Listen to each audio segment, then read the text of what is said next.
know that parents are very critical if education is to grow. We have private providers of education.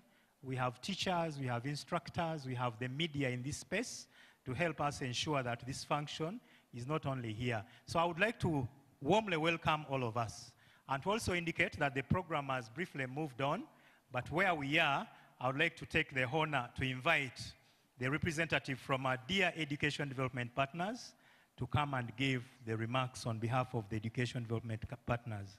And this is none other than Dr. Munil, who came in a little earlier. Dr. Munil, you are welcome. As he comes over, just remind us that we are celebrating the International Day of Education, and the theme is about investing in people and by educating them. And all the presenters and speakers and panelists, as we shall see later, are all going to focus on this theme. We continue to recognize, and just to beg the indulgence of doctors you come in, we continue to recognize the following representatives from KIU. Professor Joyce Aikun Asimwe. I don't know whether Professor Aikun is seated. Dr. Drabera Katuramu, Dr. Kakuru Francis, Dr. Amunyo Madrin, Professor Henry Naito has just been here with us, Dr. Joshua Muyami from MUBS, you are all welcome. And from UNESCO, we have Lotus Docas, then we have Mr. Masava, then we have Teddy Chimura, whom I mentioned earlier. From UNICEF, we have Dr. Munu, then we have Madame Akwi Esther, then we have a representative from Nakawa Vocational Training Institute. I had earlier indicated that we shall have Her Excellency, the United Nations Resident Commissioner. She'll be joining us, but you also have a commissioner from the Ministry of Education, and you also have a representative from the UNHCR, UN Women, UNESCO, Mackay University, and many others. Ladies and gentlemen, we continue to enjoy the ceremony by now listening in to Dr. Munil. Over to you, Doctor. Thank you.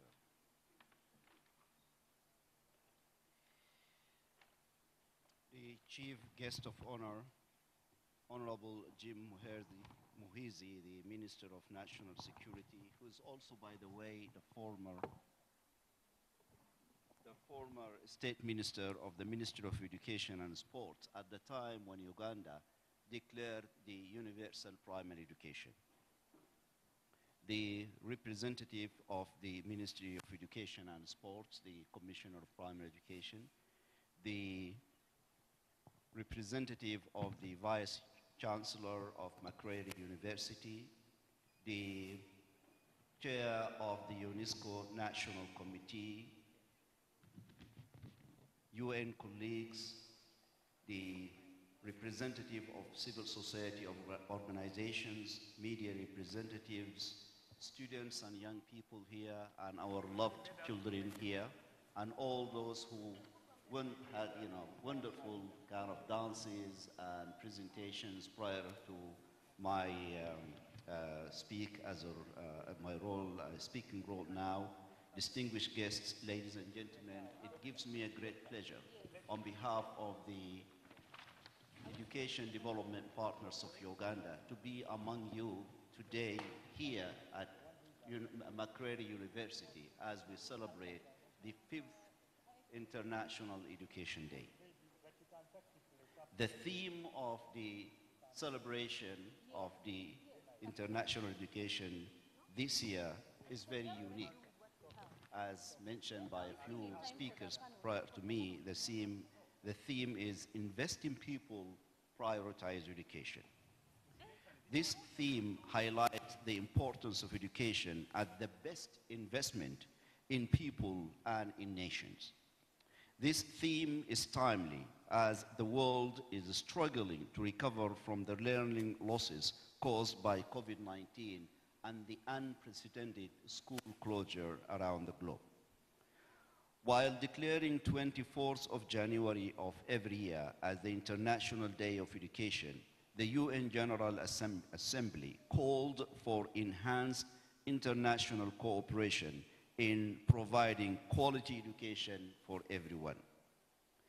The Transforming Education Summit, organized by the UN Secretary General last year, amplified the same call. The Education Development Partners Group in Uganda is committed to achieving this same global goal in partnership with Uganda.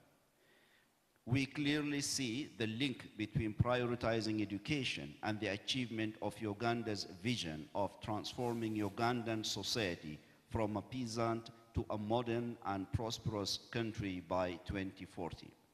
As such, I feel privileged to address you on behalf of the Education Development Partners Group, and I thank the organizers for giving us this opportunity. With the declaration of universal primary education in 1997 and universal secondary education in 2008, Uganda has made a high-level political commitment to investing in people. Parents responded in an amazing way. At the moment, there is a huge, great demand for education by almost every parent in Uganda. Every year, 2.2 million children are voluntarily enrolled in primary grade 1 by their parents. This is excellent news. It means almost every child in Uganda is enjoying universal primary education. So I would like to thank Uganda and the parents of Uganda for this great enthusiastic response to the call for universal primary education. However, there are some issues that remain unaddressed at the moment. While 2.2 million children are enrolled in primary level 1 every year, unfortunately, only one-third of these 2.2 children, they complete a complete cycle of primary education. Many of them, they drop out of school before they complete a full cycle of primary education. Further, the concern is that if we look at those who complete a full cycle of general education in Uganda and they graduate from secondary level 6, they represent about 5%, only 5% of those who are currently being enrolled every year in primary education. And when we say 5%, that is around 110,000. 2.2 million are enrolled in primary 1 currently every year.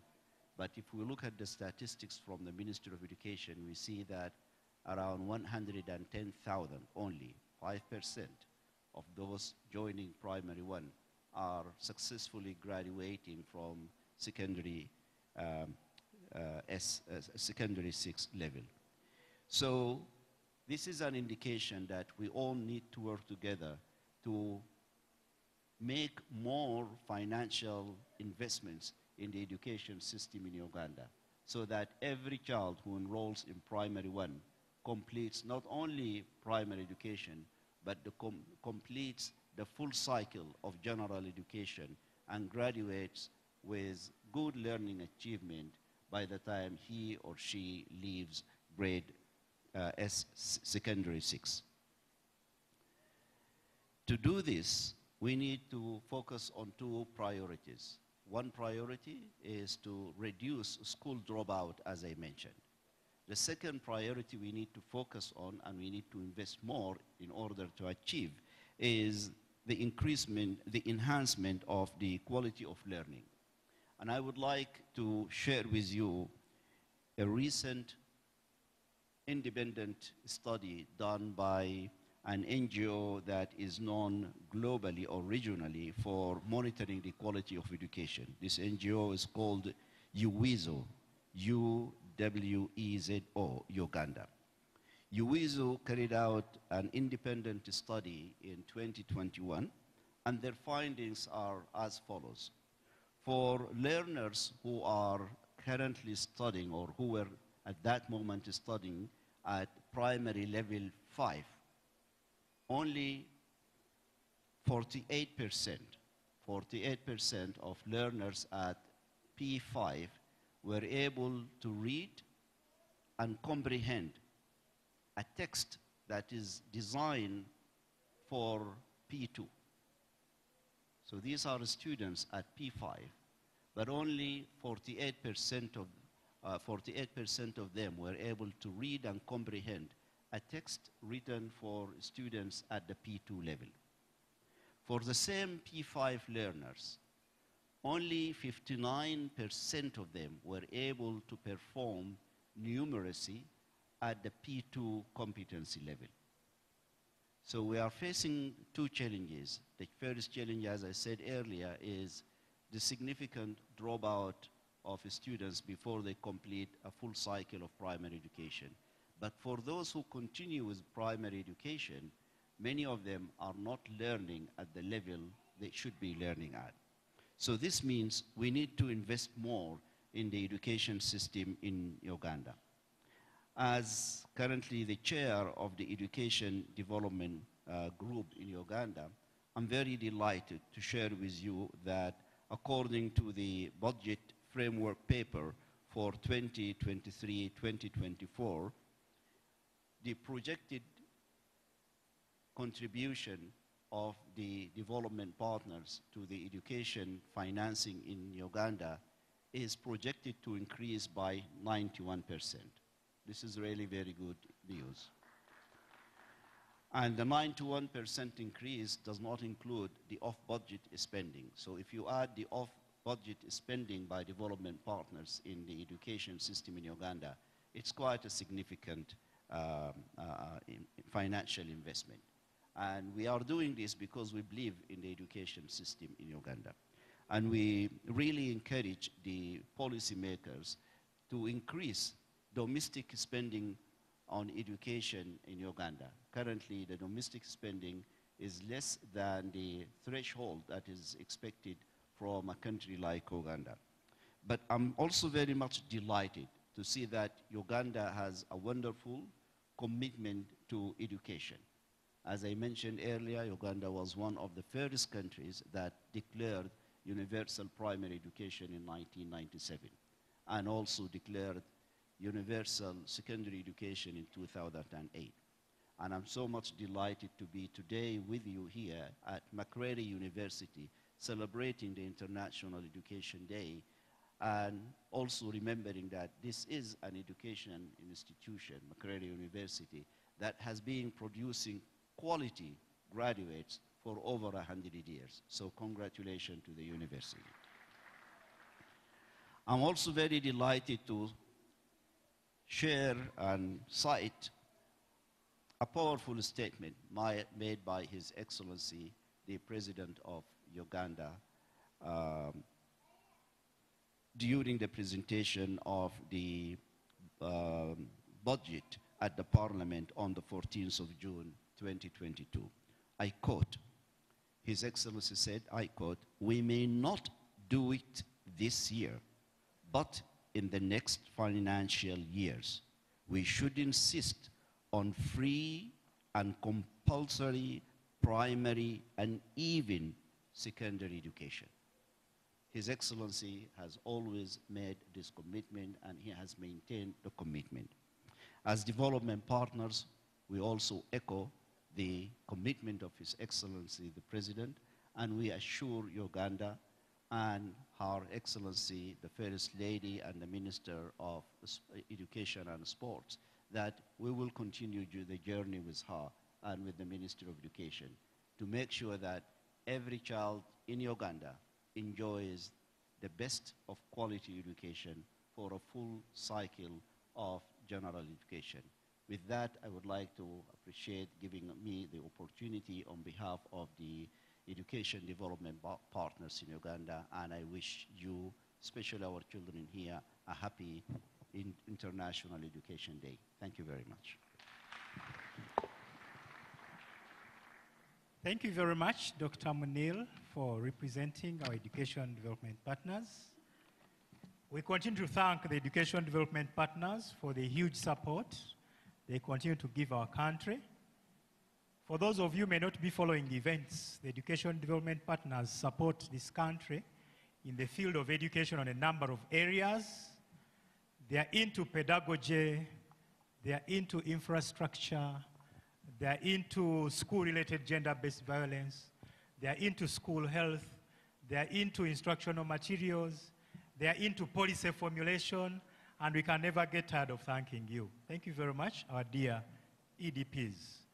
We take note of the worries that you have about school dropout, and indeed at this event, we want to discuss more of how we can prevent the school dropout. The Education Development Partner made reference to the promise from His Excellency, which I'm sure still carries a lot of energy. And so we look forward to that moment when we'll have more young people enjoying free education at both primary and secondary level. Thank you very much, our dear Education Development Partners. The celebrations of the International Day of Education continue, and our theme, we continue to reflect on our theme, investing in people and prioritizing education. And around this time, we want to take the honor of inviting our guest of honor today to come and officially open this International Day celebration and at the same time give us his remarks. And our guest of honor is none other than Mr. Jonathan Kamwana.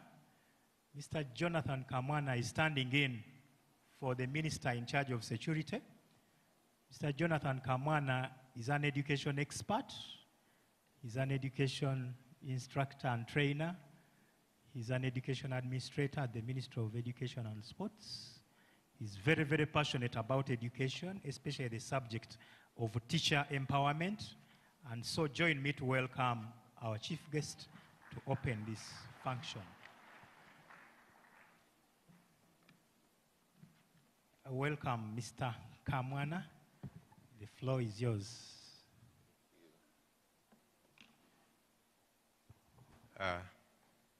Thank you, MC.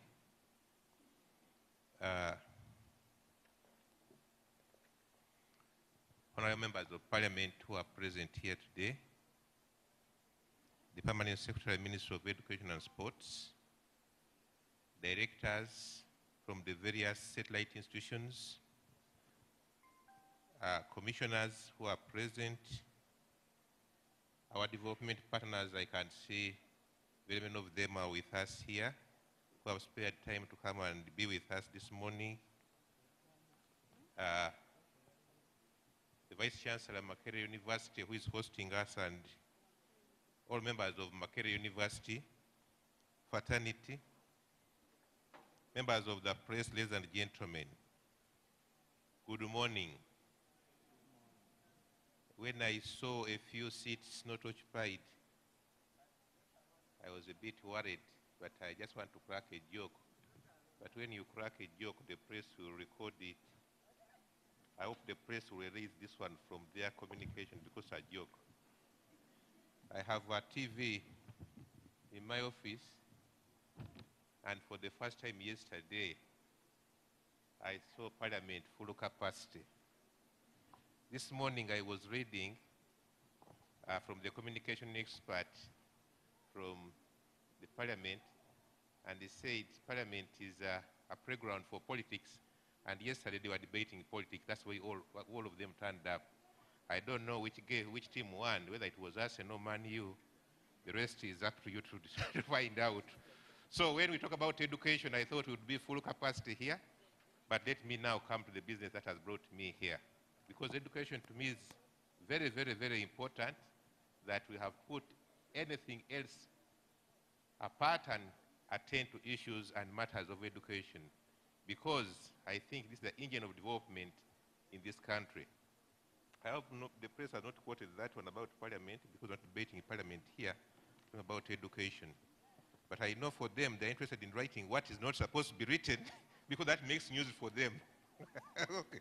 Now, ladies and gentlemen, I want to warmly welcome you to this International Day of Education. And as also we mark 25 years of universal primary education. Many of these young people are graduates from UPE, and we are celebrating, we can clap ourselves for the 25 years of UPE. Ladies and gentlemen, the government of Uganda introduced UPE in January 1997. That's universal primary education. This was a political commitment by His Excellency, the President of the Republic of Uganda, that the government would meet the cost of primary education for 4 children per family. This commitment was soon extended to allow all people that wanted to access primary education to do so. UPE was seen as the main tool for achieving the economic and social and political objectives outlined in the Uganda Ministry of Education and Sports Policy document of 1998. If we want to achieve all the other dimensions of development, then the only way to go is through education. At the time of introducing UPE, or the education system in the country, we faced many challenges. Many Ugandan children were unable to access education due to its cost. Development at primary schools was at 3.1 million learners in 1996. This has doubled to almost 7.6 by 2003. And as I talk today, we are talking about 8 million learners in the primary schools. And this is an achievement we can clap for us as educationalists. And we expect that by come to 2024, 2025, we shall be having more than 10 million learners in our primary schools. And to us, this is a very big achievement, and we are planning for that as the Ministry of Education and Sports. Under the UPE program, the government abolished all tuition fees and teacher parents' charges for primary education. These uncoordinated costs had kept many Ugandan children out of school, which was damaging the planned development programs and social income status of many people. Many of our friends were unable to go to school, and I sometimes imagine, because for us we are only lucky 28 in my village who went to P1, and only 21 were able to do PLE at that time. And I think when I look back, I think only 2 were able to cross secondary, and I think only 1 crossed from secondary to post-secondary institutions. So when I look back, I say, fine, look at my village now. When I see many of them going, I say, ah, wow, that is very good. I don't know what you see in your village, because some people, the Bible tells us, have eyes, but they don't see. What do you see in your village as far as UP is concerned? Are our children going to school? Are our children learning? This is the question we should be addressing in this gathering, because we want every child, to us as a country, every child matters. Does not matter where you come from, who your parents are, what your sex is, level of disability. So long as you're a child, it's a right constitutionally that you should access education. And that's what we're emphasizing as far as UPE is concerned. So I've already indicated that this UPE program has required a significant increase in public expenditure devoted to primary education. The total education expenditure increased from 2.1% of the GDP in 1995 to almost 12% of the GDP in 2020. The share of the education sector in the national budget has greatly increased. It's also important to note that under the country's education sector investment plan, at least 65% of education budget must fund primary education. You find that the 10 million pupils I'm talking about require 65% of the total budget of education. And yet we look at higher education, we have TVET, we have teacher education, we have secondary. But let us first of all begin with the basic education and give it 65% and see that everyone must go through that stage and be able to do something for this country. What are the key achievements, ladies and gentlemen, that we have registered in the 25 years of UPE? Sometimes, as I said, we have eyes, but we don't see. Under the UPE program, the government of Uganda abolished tuition fee and parents teacher association charges for primary education. And as I said earlier on, this was the biggest challenge to primary education in our country. I'm aware and I know there are institutions still charging, but that's a choice. You decide to go where they sell, they charge highly, but at least there is government providing free education to every learner in this country. The government has been able to provide the facilities and resources to enable every child to enter and remain in school until the primary cycle of education is complete. Many primary schools have been constructed Others expanded through different government programs and partner support. For example, GPE has supported us in trying to create facilities for our learners, provide textbooks, provide instructional materials, provide facilities, wash facilities for our learners in these institutions so that they can be able to access education. Basic education has been made more accessible to the learners, relevant to his or her needs, as well as meeting national goals. The current education system aims at poverty eradication by equipping every learner or every child, every individual with basic skills and knowledge relevant to their future well-being. As government, we introduced smart curriculum where we are talking about competences in language, you can communicate, competences in reading and writing, and also skills so that you are able to earn a meaningful living once you are a graduate of UPE, then you can get further education later which can support you. So that's an achievement. We are giving skills, we are giving competences to our learners, and the government of Uganda has tried to make education more equitable in order to eliminate disparities and inequalities. We have emphasized the girl child education. I'm aware here at the university they even give you 1.5. At our time it was not there. But some of these things, these people who benefit from them don't know that they are privileges. At our time there was no 1.5 points for, you have to compete whether you're a girl or what? A boy.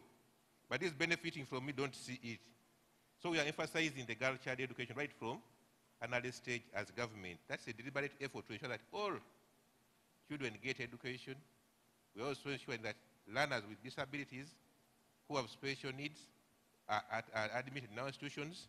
But we're also reaching out to areas which are hard to reach by providing hard to reach allowance, that where we think teachers cannot go and cannot stay and cannot adapt the situation there, we increase their salary by 35% so that they can be able to survive in such hard conditions. All these things we do to ensure that every child in this country gets education. These ones are being addressed by the ministry. In 2005, the government came up with a policy that made the study of science subjects, physics, chemistry, biology, and mathematics compulsory for ordinary level at secondary school.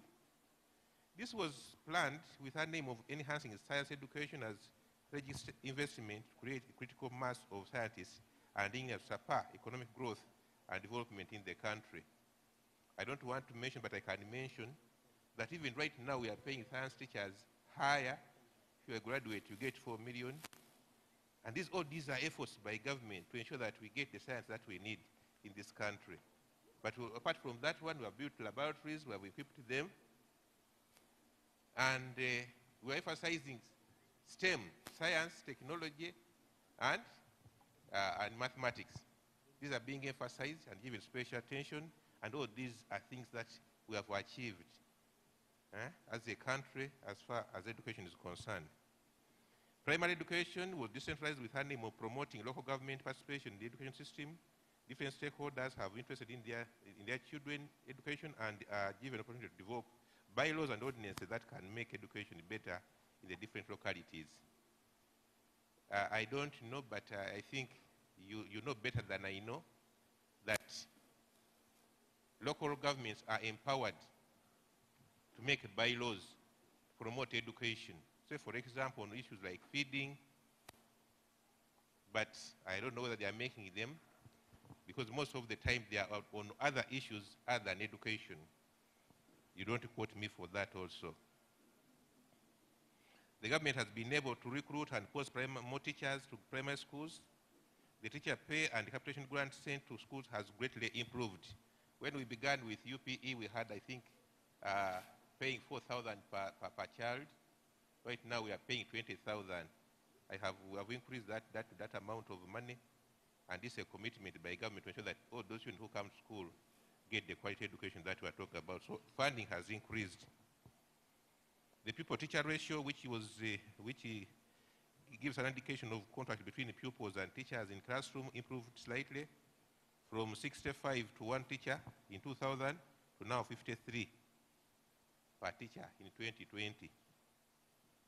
And The people classroom ratio has also improved, as I have already mentioned. And I think all these are indicators of improvement of education in the country. When I read my Bible, sometimes I read it and underline certain sentences in the Bible. When these things are happening, people don't see that classrooms have been constructed, that the teachers have been deployed. I know there are issues of teachers. I'm going to talk about them when I finish talking about reading the speech for the opening, because I'm very much passionate and interested in teacher education and the reforms in teacher education, because there are issues with teachers which I think I should highlight in such a function, which we should address as a country. One, the ratio has reduced, where we are now have a 3:1, but the questions, which kind of teacher is in the classroom? There is teacher absenteeism, time on task. Some teachers are present but not teaching. They go in the staff room from morning to evening, they're not teaching. What kind of professor are we having when marks are not seen for students after they have done coursework? That's the kind of teacher I'm talking about, because there are nomenclatures for teachers, as are called instructors, as are called professors, as are called lecturers. But whatever kind of teacher I'm talking about, is the professional teacher that we should have. Because if you are a professor, you're offering a program, how come that students come to time level of graduating and there are no results? Are you ethical? Those are questions. You are trained, you are able, but unethical. Those are issues that we should be talking about in a forum like this one. How do you address the ethical issues of the teachers to ensure that examination malpractices are reduced, teacher attendance is adhered to, learners get the benefit, because the teachers are the engine of education, and if education is to develop, then the engine must be the right engine and must be serviced. Those who drive vehicles know that if you drive a vehicle and don't service it, you break on the road, isn't it? So we need the servicing, the continuous professional development of these teachers. They need it to be retooled all the time so that they are able to deliver on their mandate. So that one, we have tried to introduce the teacher policy to address all those issues. And when you hear reform like, now we want to graduate teachers in primary schools, people say, but why? Then I tell them, but when I was taught by a grade 1 teacher, do you still have grade 1 teachers in schools? There are grade 2 teachers. And we still have grade 2 teachers in schools. We're only saying that by 2030, we should have all teachers graduates in this country. And people are making noise. They even go and start talking about it on newspapers, and they write even news articles. We are reforming education. If the teacher is the engine, why go for a poor engine when there are good engines on the what? On the market? Why do we continue training teachers and they are looking for jobs when we advertise and there are very many, instead of creating employment and taking them to private institutions, and then they are coming to become teachers without jobs? We want very few people, competent, able to deliver on their mandate. Not everybody should become a teacher, by the way. Some of us who are teachers by calling, we are very proud. Not everybody should become a teacher. I want to repeat this one. I'm one teacher who is very proud. We want to special people, special calling, special people who should become teachers to turn around the students, the learners they are addressing or they are handling in their classrooms. So that's the kind of thing I want to emphasize and say it's very important and very critical. I said the pupil-teacher ratio has improved, and that is very good. The government prepared city education sector investment plan and a strategic plan, which puts emphasis on primary education. The plan provided for an explicit focus on primary education by making it more accessible. A policy that every parish in the country has a government-aided primary school was developed and passed. If you look at the NER manifesto, it's very clear on education. They want every constituency a technical school, every sub-county a secondary school, every parish a primary school. And these things are happening in the country. We are building these schools. We are opening these schools. Last year we commissioned 110 U-Gift schools. All these schools are there to provide education in this country.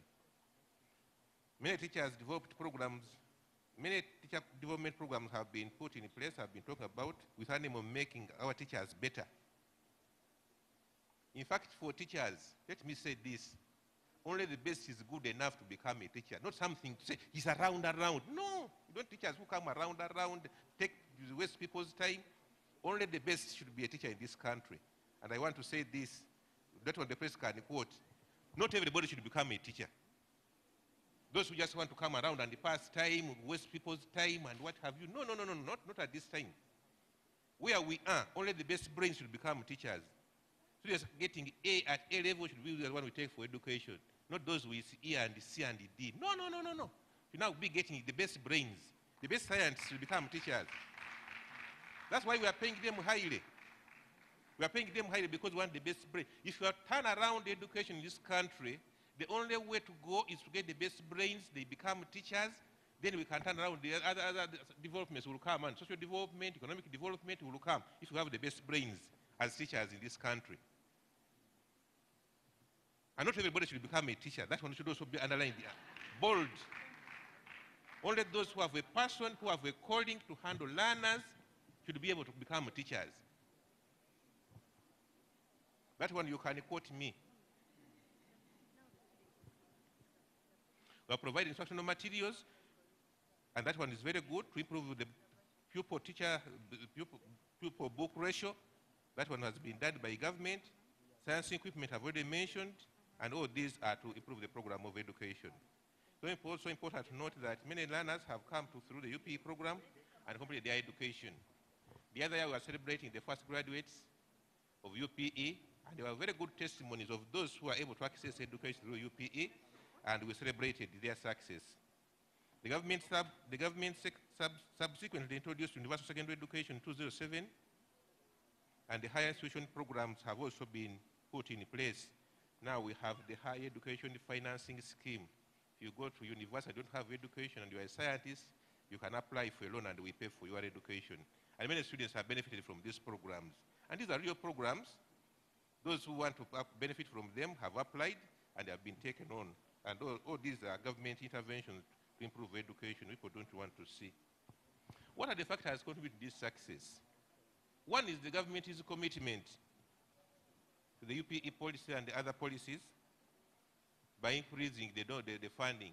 But also, we have the donor community who are present here. They have supported us greatly. We can clap for them.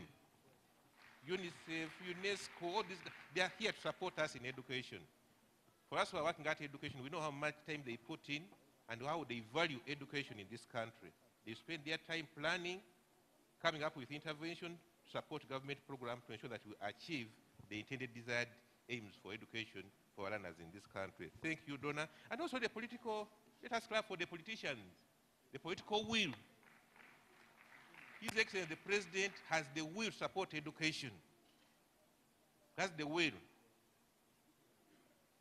Has given you the 4 million, which is very good. We are now trying to look at when do the artists also get the 4 million, and then we get the best brains. We are moving. We are moving. Because that's part of the policy, teacher policy. We want the teachers to be the best profession that anyone would wish to join. We shall be saying, no, don't come to teaching. For you, we don't want you in teaching. For you, we don't want you. Only the best should be coming to teaching. Wait, 2030 is coming. Not everybody will become a teacher in this country.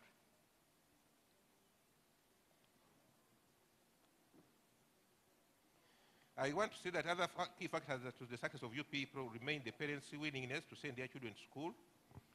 We have been sensitizing parents, bring children to school, and they have done this, and very many programs have been developed, and we want to appreciate our parents who have supported our children to come to school, and we want to encourage you, those who are in this forum here, that please, wherever you see any child dropping out of school, last year we said after COVID, that even those who are with children and pregnant, allow them in school for the first time.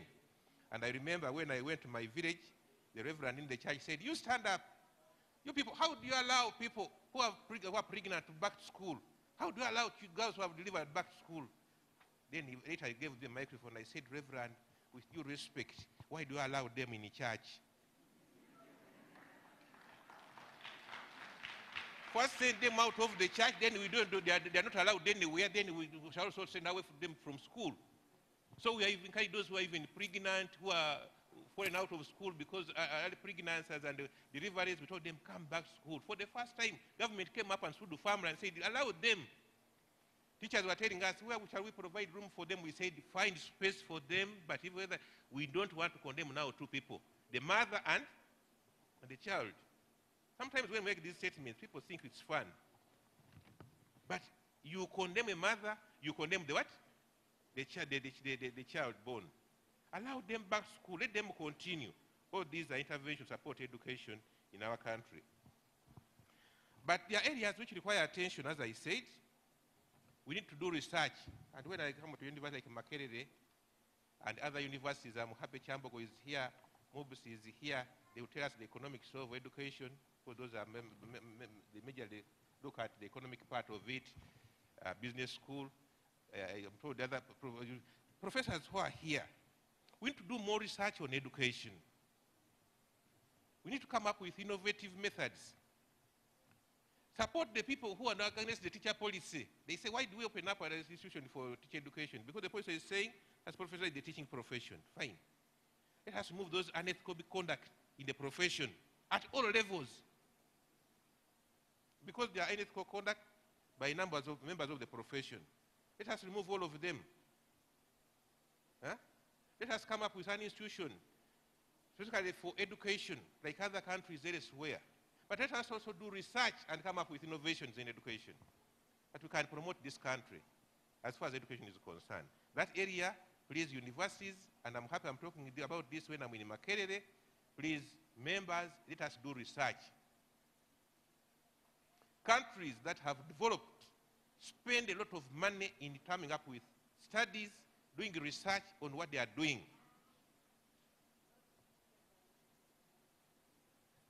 I was giving an example when I talk about research.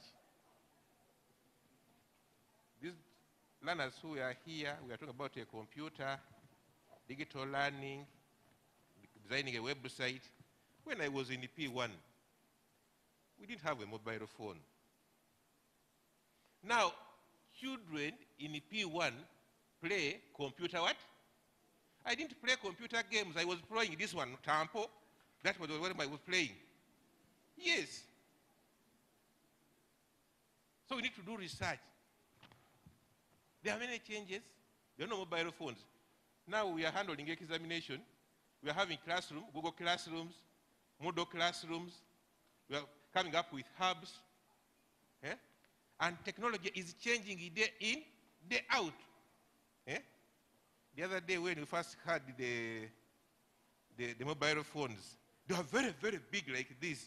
They came up with small ones. Again, they've come up with big ones. I don't know which type is going to come next. But changes are happening each day in, each day out. So we need to do research on education and how do we improve universal primary education? How do we improve universal secondary education? How do we improve university education? When I was doing my master's, I remember there was what they called the book bank. And the way students who are doing masters were allowed in the library first in the book bag to pick books.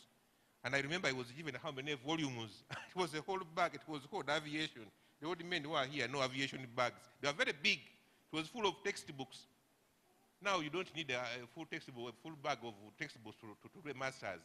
You can be online and get all the information you need, the recent studies, and you're able to do research without carrying volumes of books. But I carried the volumes. Eh? And you know, we were using the other kind of typewriters to type our research. When you go to the main library, you can find my report there. It's very old now. You look at the way it was even prepared. You will use to use diskettes. Now I don't know what you use. Eh? Yes, we used to use handwriting to write our research proposals, and you know, typing was even very expensive. You line up with a secretary to type, just typeset your work. All these changes are there. We need research, so we need to support the students. So we need to do research at all levels. But also we need to continuously sensitize the parents and communities. Sometimes we think people take their children because they know the value of education. I think that is just taken for granted. Some people take children to school as a fashion. Because my neighbor has taken a child to school, let me also take mine. I will be seen down as an outlier on the village if I don't take my children to school. They don't know the value of education. That's why they don't provide the basic requirements and necessities for learners to go to school. Eh? They just do it because of a fashion. My neighbor has taken to Green Hill, let me also go to Green Hill. They don't know why they are going to Green Hill. Even at our level, People just want to take children to school. Because my neighbor is taking to Green Hill, I'm also driving a car like his or hers, let me also take to Green Hill. These are fashion. So people go to take their children to school because of a fashion. We want now to sensitize communities and the parents of their responsibilities to education. That on top of taking to Green Hill, there is a more responsibility of having this child. Yesterday we were talking about parenting and the parental responsibilities. And the MC, I was talking about weddings which break after 1 day, after 1 week, because people are not responsible. You're not prepared to become parents and you are having children. Talking about single families, abandoned children who end up on the street. And those who are doing research, you can do research in the prisons. Many of the people in prisons are children who have been abandoned when they are doing education, and eventually they fall out of education and they have nowhere to go, and they become criminals and they end up in prison because they have not been supported. Those who serious things at the university, if you find out their background, something has gone wrong with the parenting. Otherwise, at a university level, you need to see something. But because of poor parenting, bow down in there. So if education is to succeed, we need the right kind of parenting. Right, parents should have the responsibility to nurture and bring up their children to be ready for education. Feeding of children at school.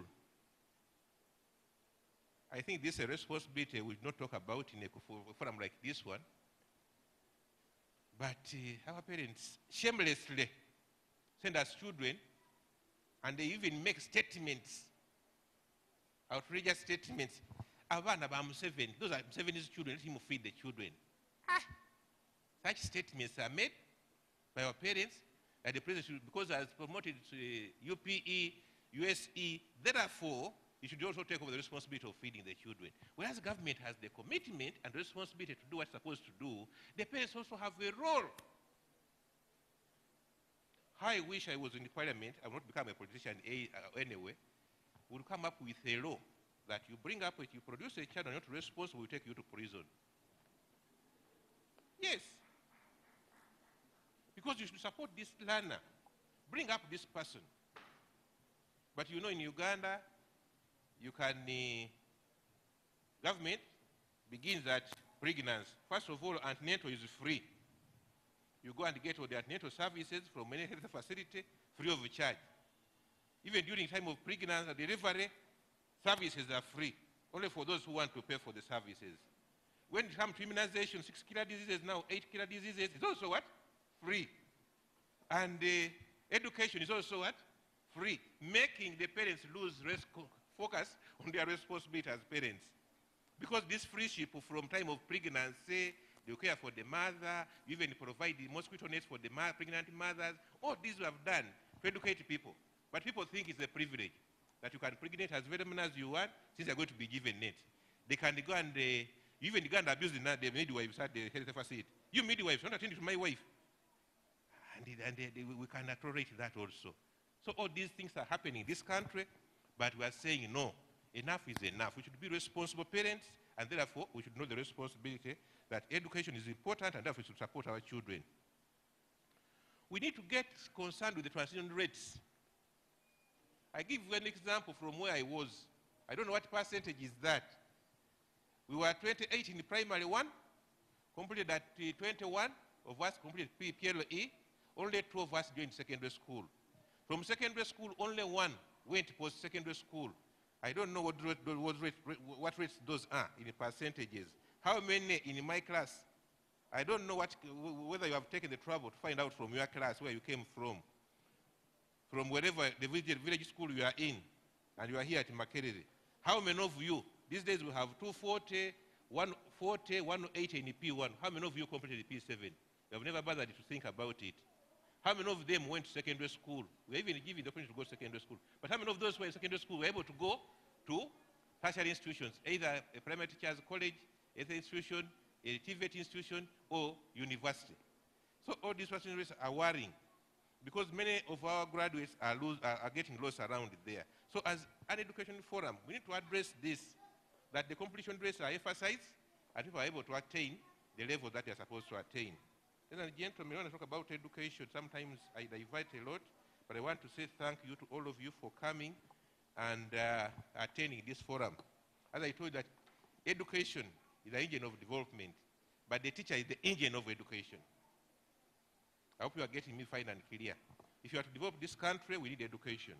But if education is to develop, the teacher must be the engine at the center of making sure that changes, reforms, competences, knowledge, skills are acquired that are relevant for the development of this country. I want to say thank you for listening to me. Sometimes when I speak about education, I speak with passion. I don't use my head, I use my heart. So for those things I've said which are not relevant for this meeting, they should remain in this room. Those that are relevant for the meeting, you can take them outside. Thank you for your kind attention. And with those remarks, I want to declare this workshop, this meeting open. Thank you so much. Thank you very much, our dear guest of honor. Your last note was that whatever you've said should remain in this room, but we want to apologize that this International Day event is international, and whatever you are speaking was live in USA and across the world through all forms of media, including social media. But we are also confident that whatever you said was actually building the nation. So thank you very much. I know that you stood in many capacities, guest of honor, but also an educationist who is very passionate.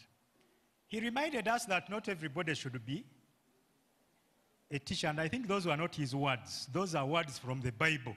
I don't know who knows where the quotation is. Yes, even God says not everybody should become like us. We are chosen few. I liked it when he mentioned the church leaders vis-a-vis the challenge of teenage pregnancy. I also challenged a similar religious leader that if the church is to send away all people they call sinners, could we have worshippers in church? If the church sends away everybody called a sinner, could we have any other person in church?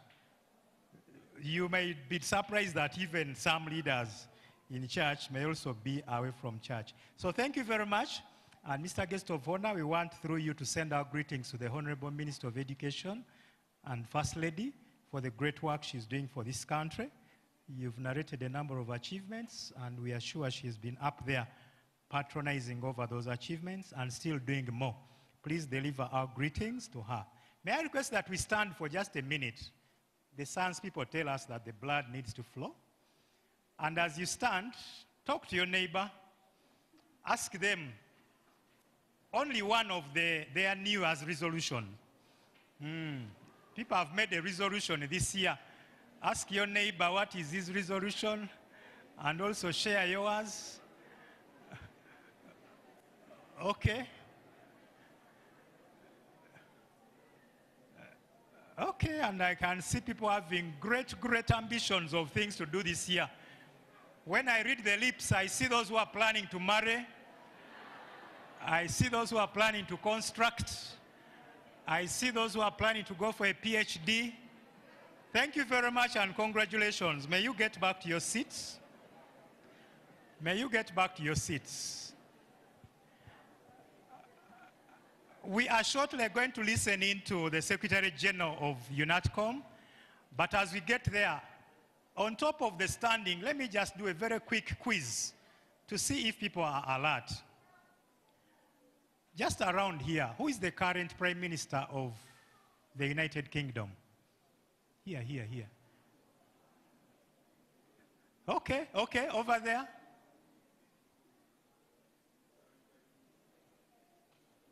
What's the name? Sunak. In front here, I heard somebody saying, he's an Indian. And that was the wrong answer. Okay, if people from Uganda are called Ugandans, how about people from Bangladesh? My sisters here, people from Bangladesh. Are they called Bangladeshians, as somebody is saying? Okay, let me ask simpler questions. Which African team was the last to drop out of the recent World Cup? That corner there, African team that was the last to drop out of the World Cup, yes? Morocco. But many people are arguing that it was France, actually. The African team was France because everybody in that team was actually African. Okay, Thank you very much for that moment. So around this time, let me allow the Secretary General of the UNATCOM to take us through UNESCO's Future of Education report. Welcome, Madame Rosie Agoy, a Rotarian like me, belonging to the same Rotary Club anyway. Welcome. And your mentor. Good morning, ladies and gentlemen. Good morning. Good morning, Happy New Secretary Year General. to you. Happy New Year too. Good. You know, I'm a teacher, and when you say good morning and you get a cold response, you begin wondering whether people are in the room or not. But because we have stretched, I can believe that we are in the room. I've already been introduced as Rosie Agoy.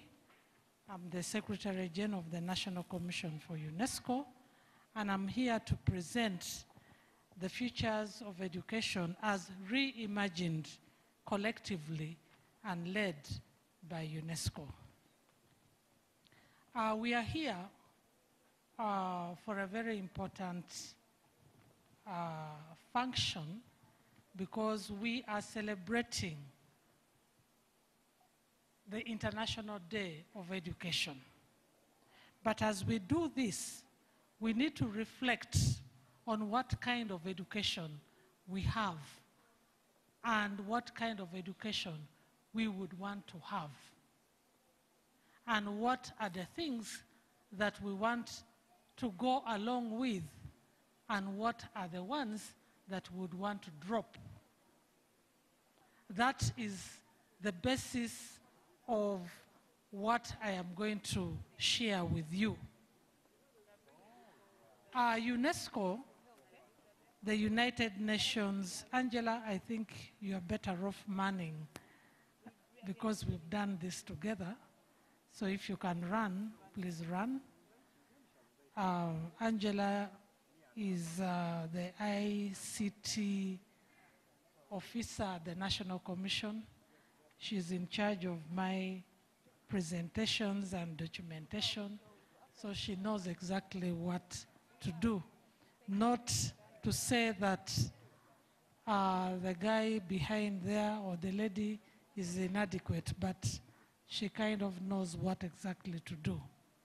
So UNESCO, the United Nations specialized agency on education, embraces a humanistic approach to human development. UNESCO's Futures of Education initiative asks how we can best use knowledge and learning to shape the future of humanity and the planet. So this short PowerPoint presentation provides an overview of a new report from an independent international commission established by UNESCO, Reimagining Our Futures Together, a new social contract. So I'd like to invite you to pay attention to the PowerPoint and you follow what I am sharing with you. There's an overarching argument. Many of us are increasingly aware that the world is at a turning point. If we are honest with ourselves, we know that more of the same, even if faster and more efficient, is propelling towards a cliff. We face a choice. We can continue on an unsustainable path or radically change course. We know that education has great power to bring about change. Knowledge and learning are essential for any social transformation. But at present, the ways we organize education do not do enough to ensure justice, peace, and a healthy planet. In fact, some of our difficulties stem from how we educate. The primary argument is that we need a new social contract for education that can repair past injustices while transforming the future. So basically, we are saying that we know things are going on in the wrong direction. So we have a choice. Either we go like that, business as usual, or we stand up and act and cause a transformation. In the next slide, visioning education at a key historical juncture, UNESCO, founded 75 years ago, has periodically commissioned global reports rethinking the role of education at key historical junctures of social transformation. This report that I'm sharing with you is the third in a series of once-a-generation foresight and visioning exercises that UNESCO has conducted at key moments of historical transition.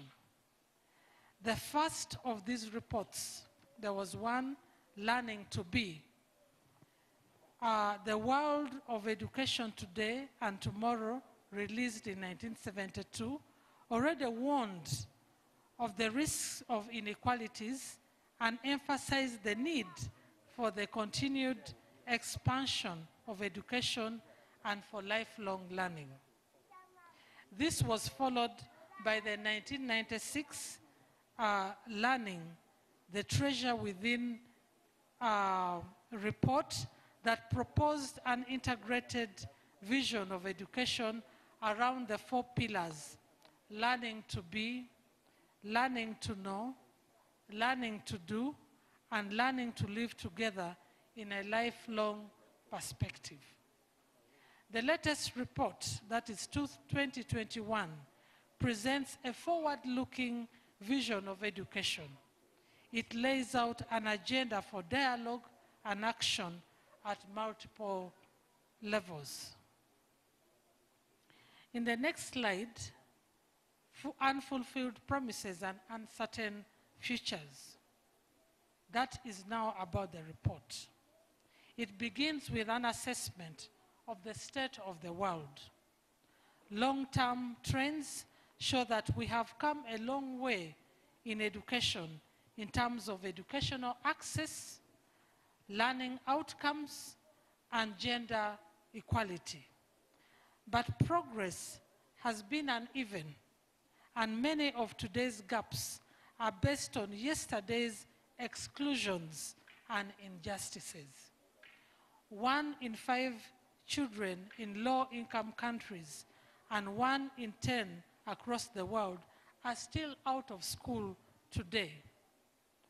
Close to 90% of students in low-income countries leave school before completing their secondary education.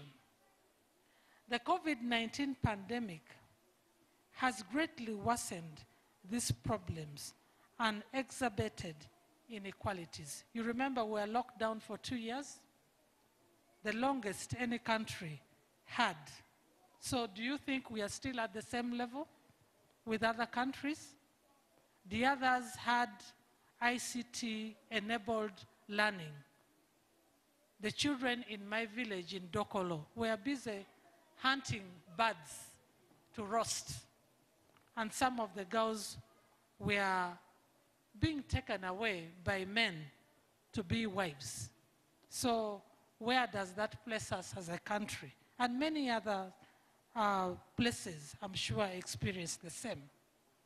So we also face a number of key emerging disruptions and uncertain futures. One, the planet is in peril, but there is great momentum to heal it. We know about climate change. We know what we have done to the planet. So these are issues that are being, put across. Democratic governance is under attack, but citizen participation is growing.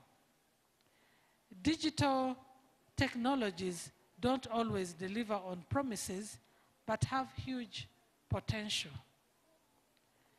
Ensuring human-centered work is getting harder, but more attention is being paid to purpose and work that matters. So it gives you the loop side and then some, some measures that have been taken. So we are at a moment where, to many, things feel very out of balance. We need to relearn our interdependencies and rebalance our relationship with each other, with the living planet Earth, and with technology. As we confront the challenges in front of us, it is important to remember that education cannot only react. Learning and knowledge have a key role to play in shaping the futures we want. So education is not just, knee-jerk reaction. It has to be inculcated, addressing all the angles that are important. In slide 5, about the new social contract for education. So the Commission's report proposes that we can best renew education by building a new social contract for education that can repair past injustices while transforming the future. This means re-examining our implicit agreements on how to cooperate in organizing learning and knowledge for shared benefit. We need to examine core values, the foundational principles embedded in our education system. We need to examine the design of our education systems, how we set up schools, universities, and all the places and times that educational opportunities are present. Forging a new social contract for education also means examining action and actors, the way we build, maintain, and improve education, as well as who is involved in this. So this really means that the whole education system, from the learning environment to the teachers, to the curriculum, to how we do everything, must be examined, because things have gone wrong. And we know, interestingly, in this country, that PLE results, for example, are almost being released. But we are all eager, aren't we, to know who has got a first grade, who has got a 4, not just a first grade, but a 4. Who are the top schools? Which are the top schools? Who are the top students? But do we take time to find out whether these children are fully educated? Do they have the core values that a human being must have? Are we going to churn out people who have 4 and then they cannot live in harmony with another child? Are we going to churn out a pupil who has got 4 but is a chicken thief, for example, or is a rapist, or does not respect humanity, does not respect anybody? What are the core values? So this is the challenge that we need to face as we rethink what kind of education we want. And this is what UNESCO is telling us to reimagine together. So reimagining education together in the next slide, at the heart of a new social contract for education is the idea that education must support us to reimagine our future together. This will require learning and unlearning, and the report calls for one, pressing reset on the question of why we learn. In place of a narrow focus on education for national citizenship and to support development efforts, the report calls for education to build personal and collective capacities to transform. Education needs to center on supporting individuals, communities, and countries to enact transformational change. Number two, the report calls for a massive updating of what we learn. Too often today, discrete subject knowledge is handed to students in educational institutions without connection to everyday lives and contemporary challenges. Instead, curricular and learning objectives need to focus on ecological, intercultural, and interdisciplinary learning. Number three, the report also warns against worrisome trends in how we learn. The displacement of schooling into domestic spaces, proposals to automate learning, and grass commercialization are exacerbating inequalities and undermining public education. All actors need to commit to supporting education as a public societal endeavor and strengthening education as a common good. So it is still about rethinking how we learn, what we learn, and why we learn. You see? Those three things. The chief guest mentioned about people who take their children to school because they don't want to be left behind, because they don't want to be seen as parents whose children don't go to school. Is that the reason why we take children to school? Or they take to Green Hill Academy, even when they can afford it or not? Is that the purpose? And then what is it that we learn? And then how do we learn? Very important questions. In slide 7, these are high-level recommendations on the planet and the environment. It bears noting that the report contains a set of high-level recommendations related to the planet and the environment.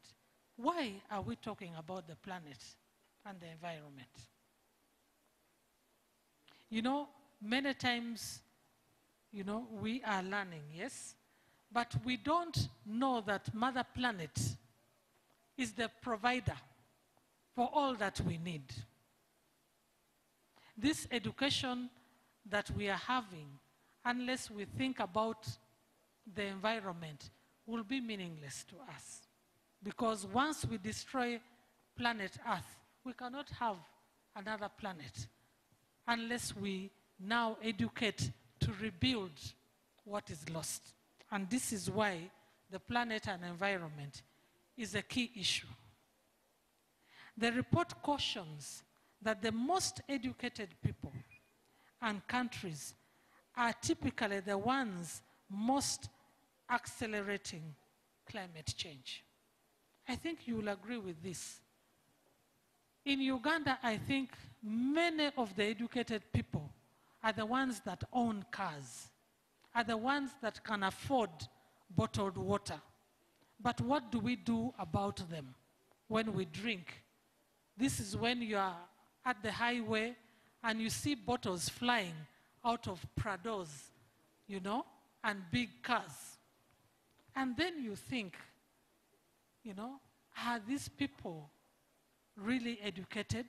Did they go to school? What kind of education did they have? That means something is missing. You know, they are littering the environment without care. So the most educated people are the ones accelerated climate change. It calls out economic models that prioritize short-term profits and excessive consumerism, as well as the acquisitive individualism, competitiveness, and lack of empathy that characterize too many of our societies across the globe. Now, this is really about global citizenship education. You know, many times, if you look around the room, I don't know whether there's a ramp on that side, but I see steps, you know. Now, would a person of physical disability be comfortable moving here? Did we have empathy for the disabled when we were constructing this? The student leaders, can you pass the message to the concerned that this is not very friendly? At least let's have a ramp on one side, even if we have steps on the other. So that is telling us that we have to be sensitive as we teach, as we learn, and have empathy for those who are not able to be like all of us. If being educated means living unsustainably, then we need to recalibrate our notions of what education should do. This means rebalancing our relationships, not only with nature, but with each other. This is about living peacefully with nature and with human beings. The report argues that the long-term action required to reverse climate change and environmental destruction requires a radical change in how we think about our relationship with planet Earth. The capacity to live in harmony with our natural environment, taking no more than is needed for our individual and shared well-being, is something to be learned through education. So it is through education that we can talk about environmental degradation and what we should do about it. In the next slide, about high-level recommendations on technology. There are also a set of important high-level recommendations on technology. The report welcomes the promise of technological transformation. However, it cautions that our uncritical embrace of technology too often pushes us dangerously apart and leaves many behind. Already I told you about how children in Kampala were learning and the ones in Dokolo were getting pregnant and shooting birds because they didn't have, and they still don't have the means to learn using technology. They don't have computers, they don't have mobile phones, they don't have data, they don't have radios. So what more would they do? No televisions, no electricity, no solar, you know? So whereas we are embracing technology, we should be cognizant of the fact that some people will be left behind because of technological advancement. It calls, therefore, for education institutions to teach digital skills, but not as a one-way street. Curricula should support teachers and students to act together on technology and help determine how it is used and for what purposes. The report also sees that digital tools can play a valuable role in enhancing student creativity and communication, but argues that the in-person experience of school, of learning with and from others, should not and cannot be replaced by digital technologies. In other words, digital technologies should not be thought to replace the teacher in the learning environment. The in-person is still very important. So there should be a balance, you know? Do technology and still have the teacher guide the processes of learning. In the next slide 9, high-level recommendations on education as a public endeavor. And finally, it is important to note the high-level recommendations on public education. The report is also deeply committed to education being a public endeavor. In other words, something that occurs in a public space, promotes public interest, and is accountable to all. We must not forget that public education educates publics and reinforces our common belonging to the same humanity. The report acknowledges the role that non-state actors can plan in ensuring the right to education when safeguarding the principles of non-discrimination, equality of opportunities, and social justice. It argues that markets should not be permitted to further impede on education as a human right. Governments increasingly need to focus on regulation and on protecting education from commercialization. Doesn't this speak to us? Because we have over commercialized education. Very many private schools. Unregulated, Mr. Kamwana. Unregulated. You know? Each one is doing their things. The fees are very wild, you know, different from the other. Sometimes the curriculum is also compromised, you know. Whereas we have a national curriculum, you know, for all levels, some schools can decide to do their own things. So, governments should take note of this because education is a public endeavor. Finally, all of us will be churned out into the public. Now you have this, I have that, you know. You have the other one, I have this one. Where is the uniformity? Where is the midpoint?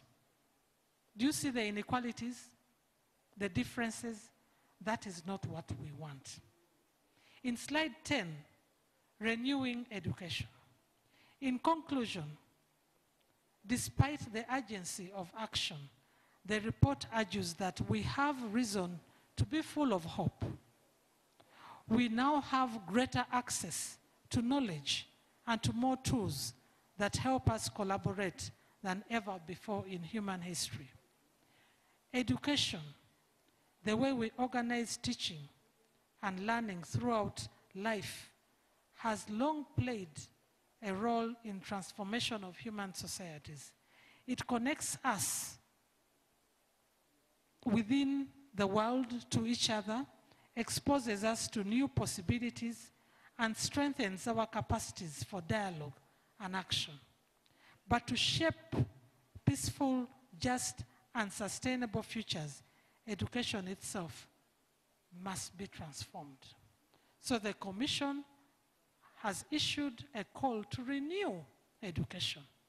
But this does not mean we start again from scratch. We need to base our efforts on what we know and what we hope for. So 3 key questions should be asked. What do we do now that we should continue doing? What are we doing that we should stop doing? And what needs to be reinvented and creatively reimagined afresh? So, 3 things. Good things we carry on with. The bad ones we stop. And then reinvent and reimagine and be creative and start certain things afresh. So, ladies and gentlemen, this was the basis.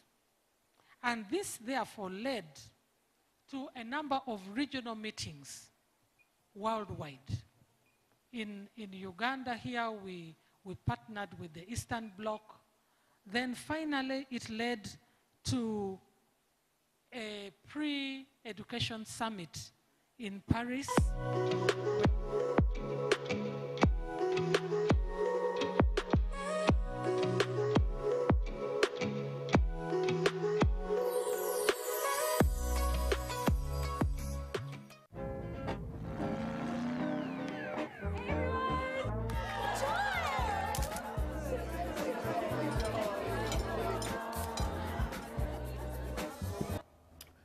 Oh, you're here, having a coated.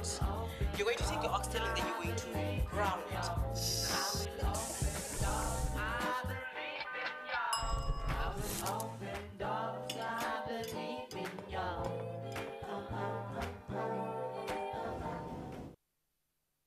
It hasn't been easy to find the right diaper to protect Celassi's delicate skin. After trying many diapers, Pampers proved to be the best for my baby. I tested it myself.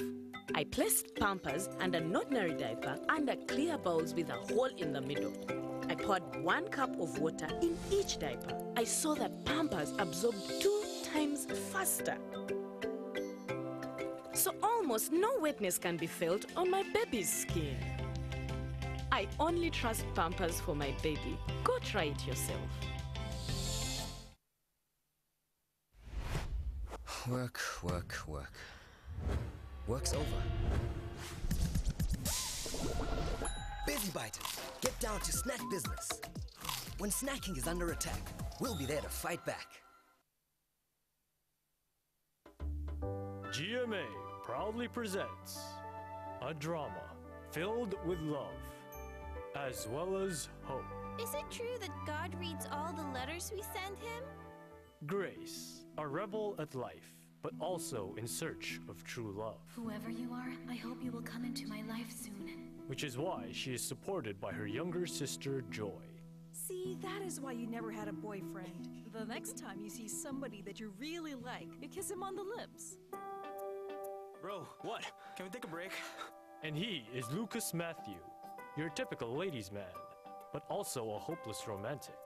However, Is something wrong? Your mom and I have both decided to separate for good. will he still believe in destiny? I have no regrets, Matthew. But I want to enjoy the freedom that I deserve now. You made me believe there was a person destined for all of us. And now I don't even know what to think anymore. But as the paths of Matthew and Grace cross, The next time you see somebody that you really like, you kiss him on the lips. will this be the beginning of their destiny? Daddy, do you think she's beautiful? Of course she was. It was a beauty queen. Their quiet and peaceful lives. So all this time you didn't love Dad? It's not the kind of love that you guys experience So what kind of now. love is it, Mom? Will be intertwined by destiny. May I know your name? Grace. I'm Matthew. Just wanted to remind you about our date tomorrow. It's gonna be a big date, and I'll see you there. She's in! The love that is meant for you.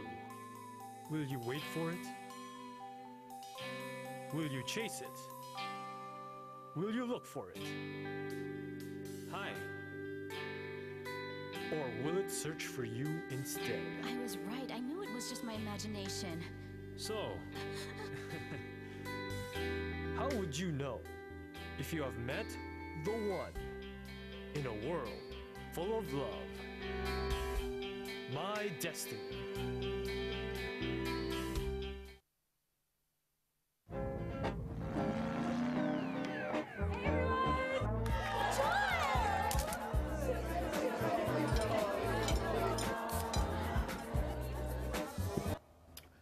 Oh, you're here, having a coated. You're going to take your oxtail and then you're going to brown it.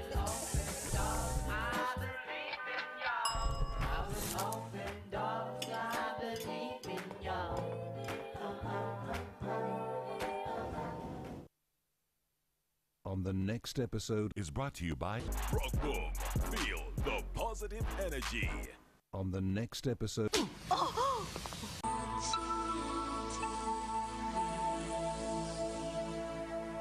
A Available in a 320 ml PET bottle. I just took a rock boom and I know it won't flop.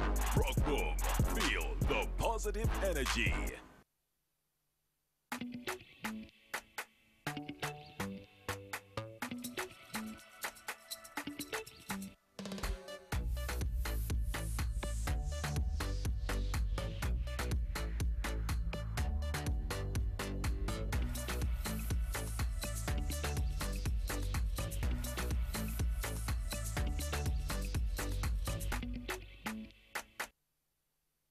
On the next episode is brought to you by Rock Boom. Feel the positive energy. On the next episode. Doctor, Thank you. do you have any idea who's trying to kill you? I mean, do you suspect anybody?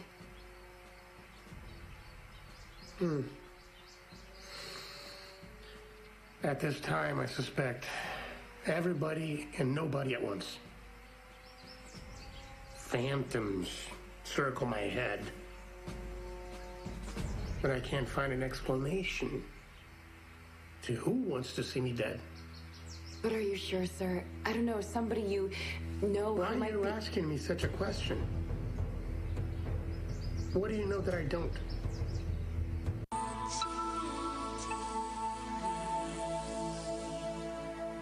Available in a 320 ml PET bottle. I just took a rock boom and I know it won't flop.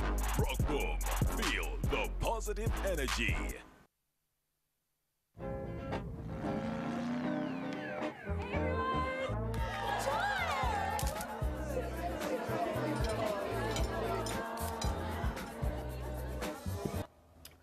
Oh, you're here having a coated.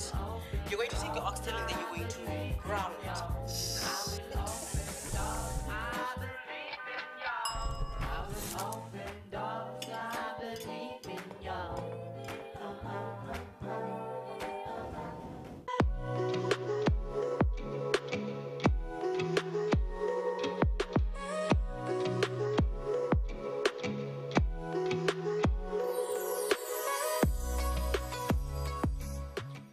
The meetings that our minister was a panelist, you could see everybody after the meeting getting concerned, and already we have, follow-up action, Vic is there, and Charles, Yayoi was here to follow up on, refugee education.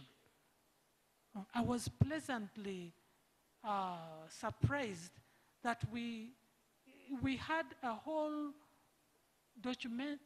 documentation made about refugee education in Uganda, manned by, the organizers. And I sat there and I said, yes, that is Uganda. The names were familiar. And it was highlighting the cause because we have so many refugees in the country. Now, if we don't give them the adequate education, they will be left behind. So they are a concern. They are concerned, and the communities they live in have also been affected because of their presence. So they need to be considered, otherwise they are left behind. So that is addressing the issue of inclusivity, and safe learning environment. Where are they learning from? Are they protected? For example, if at the borders things go wild, are they safe? So all these are concerns, but we were there. Then, of course, the Leaders' Day, where heads of states made commitments, and ours was represented by the Vice President. She read our statement, which was a collective effort, our consultation. What do we want to address in terms of inclusivity? What do we say about digital transformation? What do we say about financing education?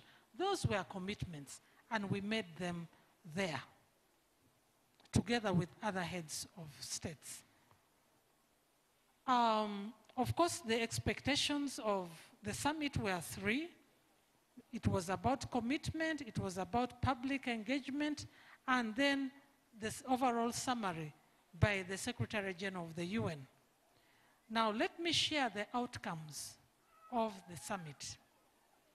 More than 130 countries committed to rebooting their education systems and accelerating action to end the learning crisis. Because we are in a learning crisis.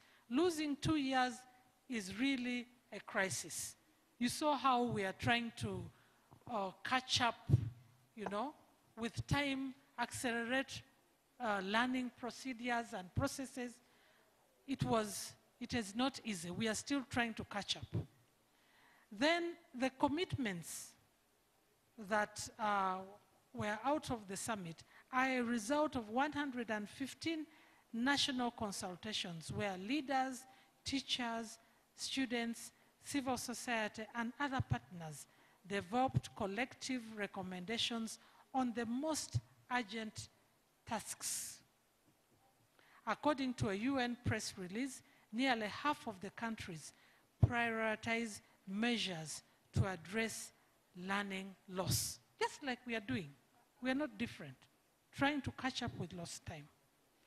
A third of the people who attended committed to supporting the psychosocial well-being of students and teachers. And this, Mr. Kamwana, now that you are here, is something that we seriously need to rethink. The lockdown, the 2 years, we may not know, but really had psychosocial effects on the learners. Recently, an example is students running mad, students committing suicide, students refusing totally anything to do with education because the mind is already affected. Others becoming just wild on drugs and so on. So we need to make a commitment, and many committed to this. Now it is action. I'm emphasizing this, Mr. Kamwana, action. We committed. What are we doing about these psychosocial issues? 2 in 3 countries reference measures to offset the direct and indirect costs of education for economically vulnerable communities. The communities are poor. How do we help them to cope with the high costs of education? Are we giving them some relief in terms of buying books, in terms of, any other costs that the parents would meet? And just as many participants highlight the importance of gender-sensitive policies and approaches to education. Gender-sensitive. Many times we are not gender-sensitive. We have left behind particular gender that I will not mention. But also we know that in trying to bring that gender back, we are also losing out on the other gender. They are also being left behind. So how do we create a balance? Among key initiatives launched at the summit is the International Financing Facility for Education, which will provide an initial US dollars of $2 billion in additional affordable funding for education programs. Charles, UNICEF, how do we tap into these sources of funding? This is information available. How do we ensure that Uganda taps into this? Other initiatives announced during the summit include Gateways to Public Digital Learning, a global multi-partner initiative to create and strengthen inclusive digital learning platforms and content launched by UNESCO and UNICEF. A commitment to action on education in crisis situation by member states and partners, seeking to transform education systems to better prevent, prepare for, respond to, and recover from crisis. A Greening Education Partnership, which aims to prepare learners to acquire the knowledge skills, values, and attitudes to tackle climate change and to promote sustainable development.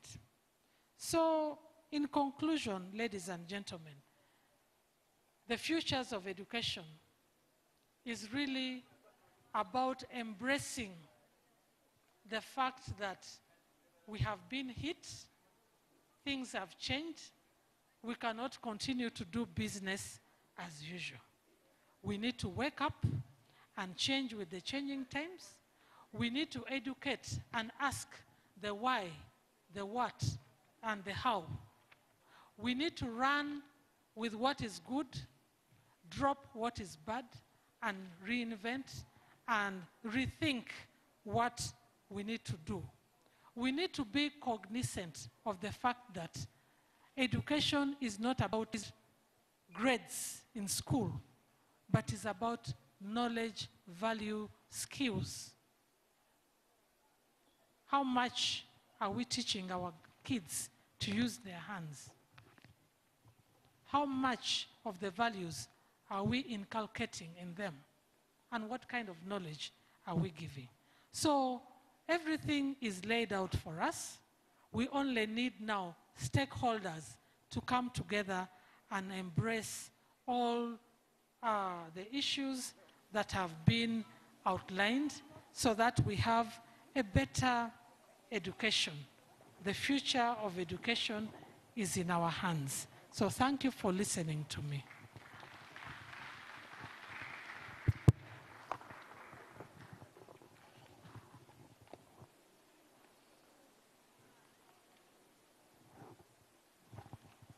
Thank you very much, Madam Secretary General, Madam Rosie Agoy. Indeed, as you talked, we would see a Secretary General, we would see a teacher, and I know you are, and a professional one.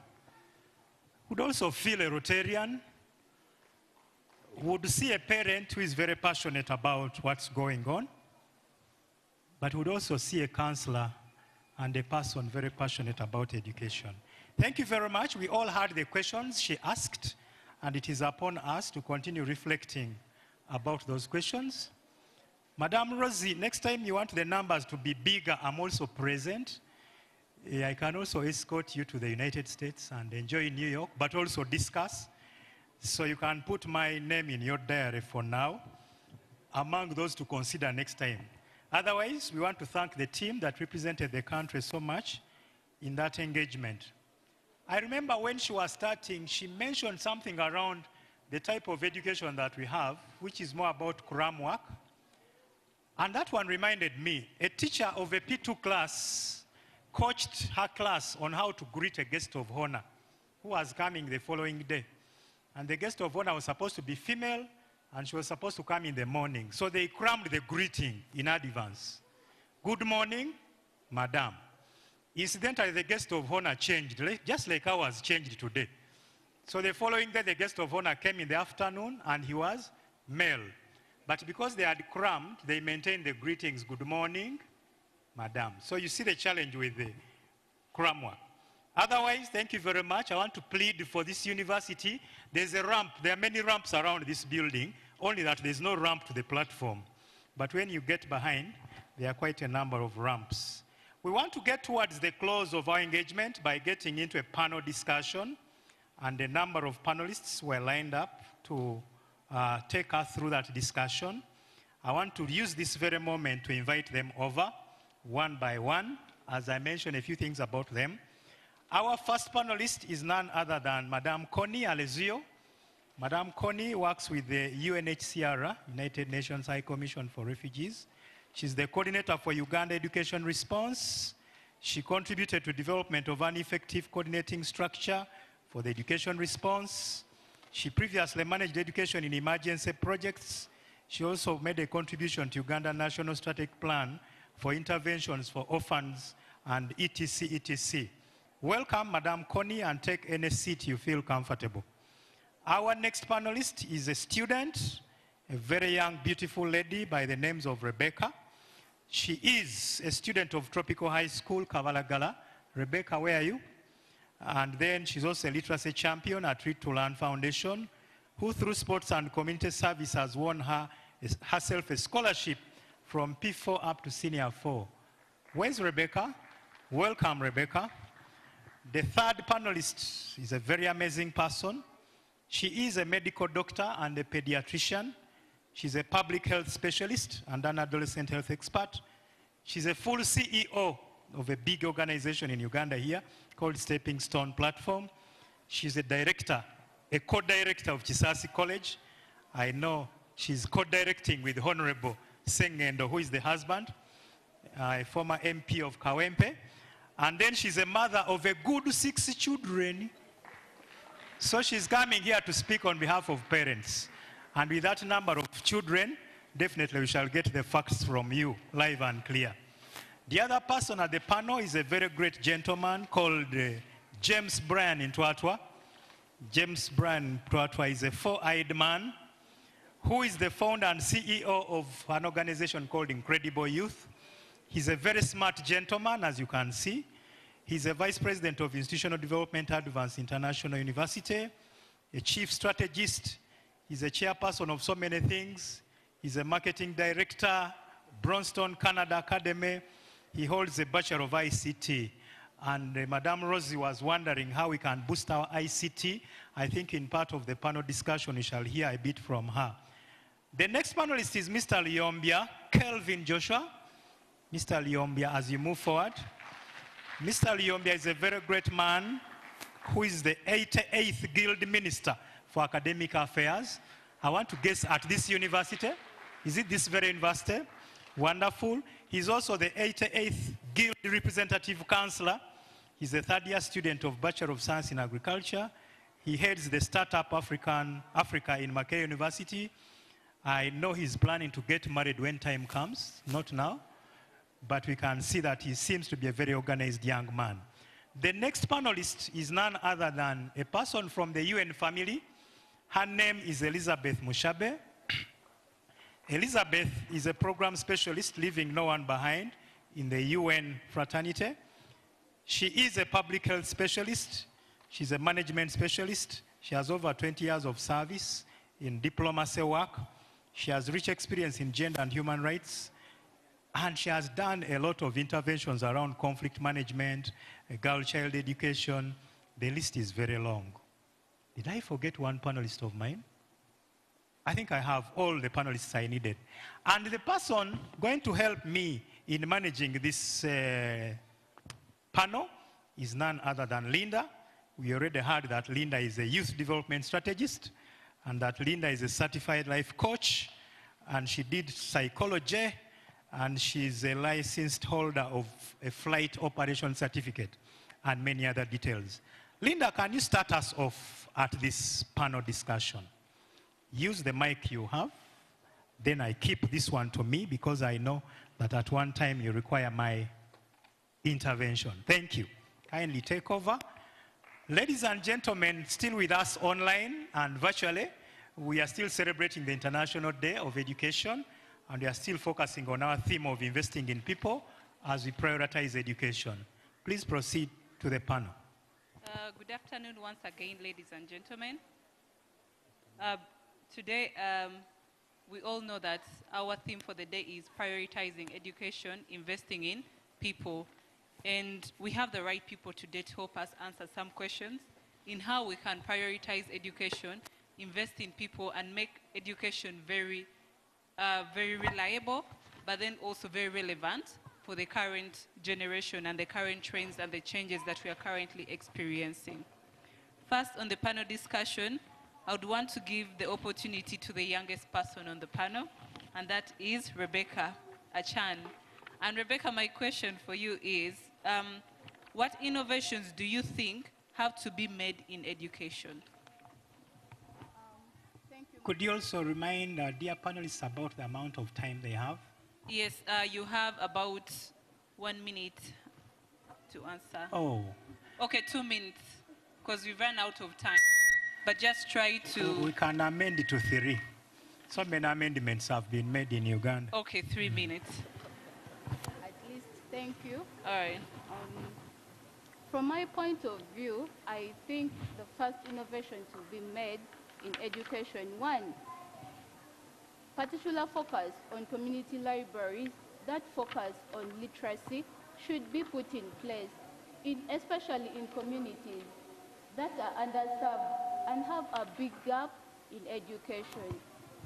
Why not start education from communities and then to schools? Creating community initiatives that are spearheaded by the young people. For example, I am a literacy champion who has been skilled and trained by the Read to Learn Foundation. I'm able to extend these skills to the younger children in my community to change and promote literacy. Thank you so much.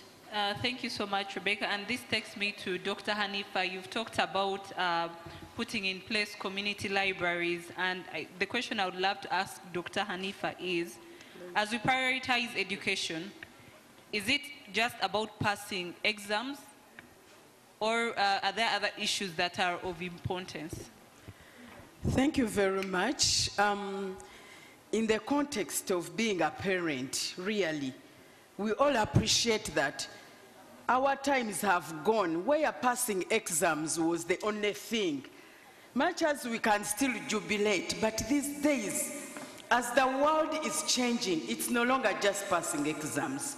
And also COVID taught us, you can have a very bright child passing math, but lacking a simple skill of communication will fail that child for interview, or even becoming a good wife, or becoming a good mother, or even expressing herself or himself for a small task. Because for us parents, I know, I had a parent, the child performed very well in all subjects. One subject, the child got 54. But the way the parent grilled the child, and the child had actually been a champion for athletics. So I asked, why don't you concentrate on the other talents and purpose? We cannot really be identical to our children. So we can try to help them, but we cannot be the same exact identical. So let's not just focus on marks and passing exams. So community libraries are important, but simple skills. What are some of the low-hanging fruits? Skills. Teaching a child how to talk in public. You know, telling a child that put your eyes straight to the person you are talking to. Remember when we grew, they told us to be disciplined. Put your eyes where? Down when you are speaking. Those days are gone. We are living in the era of technology. Parents are saying, my child should never touch a phone. That is nonsense. Technology is here to stay. Find a way of controlling the phone. They learn the math, the history, and whatever. They have to learn the math. Rather, they have to learn the phone. In the era of innovation, you cannot say you are only looking at the report. If the child likes cooking, maybe will be a professional UN chef. So I mean, parents, we need to flex. This generation, we can no longer only rely on marks. I'm an entrepreneur of a school, but we teach children other things. The child fails the classroom, but they can stand and speak, you know? So let's try to live now. Let's not just live our age, you know? Yes, I am 50, but I have to change. My firstborn keeps saying the mother of us 27 years ago is no longer the mother now. We have to change, my dear parents. You can't live like you are behind. We have to move with the moving technology and the world.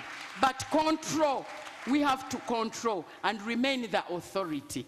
Thank you.